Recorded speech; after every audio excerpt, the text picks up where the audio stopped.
আসসালামু আলাইকুম দর্শক, আজকে আমরা গিয়েছিলাম সাতক্ষীরা জেলা স্টেডিয়ামে জেলা প্রশাসক কাপ টুর্নামেন্ট 2026 উপভোগ করতে। আজকে আমরা একসঙ্গে 5-6 জন বেরিয়েছিলাম। আমরা মাঠে প্রবেশের সাথে সাথে খেলাটি অনুষ্ঠিত হয়। আজকে একদিকে সাতক্ষীরা পৌরসভা ও আর একদিকে কালীগঞ্জ উপজেলার মধ্যে খেলা অনুষ্ঠিত হয়েছিল। আজকে খেলার আগ মুহূর্তে স্টেডিয়ামে এত পরিমাণে দর্শকের উপস্থিতি ছিল যা আপনাদের বলে বোঝাতে পারবো না, কারণ আবহাওয়াটা ছিল আজকে খুবই সুন্দর।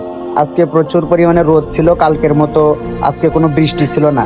এই জন্য আজকে এত পরিমাণ দর্শক উপস্থিত হয়েছিল। আজকের এই খেলায় কমলা রঙের জার্সিধারী দলটি হচ্ছে সাতক্ষীরা কালীগঞ্জ উপজেলা এবং অন্য সাইডে সাদা রঙের জার্সিধারী দলটি হচ্ছে সাতক্ষীরা পৌরসভা। আজকের এই খেলার ভিতরে আমরা যে এত পরিমাণে আনন্দ করছি যা আপনাদের বলে বোঝাতে পারবো না। আজকের এই খেলার ফলাফল হয়েছিল কালীগঞ্জ উপজেলা 3 এবং সাতক্ষীরা পৌরসভা 0। এই একই মাঠে আগামীকাল বিকাল 3:30টায় সাতক্ষীরা সদর উপজেলার মুখোমুখি হবে তালা উপজেলা। আপনারা সকলে চলে আসবেন এই মাঠে খেলা দেখার জন্য। সর্বশেষ আমরা জেলা প্রশাসক মহোদয়কে ধন্যবাদ দিতে চাই, কারণ এই মোবাইল ব্যস্ততার যুগে এসেও এই সুস্থ সংস্কৃতি বিনোদন দিয়ে আমাদের মোবাইল থেকে দূরে রেখেছে। ধন্যবাদ সাতক্ষীরা জেলা প্রশাসক মহোদয়কে।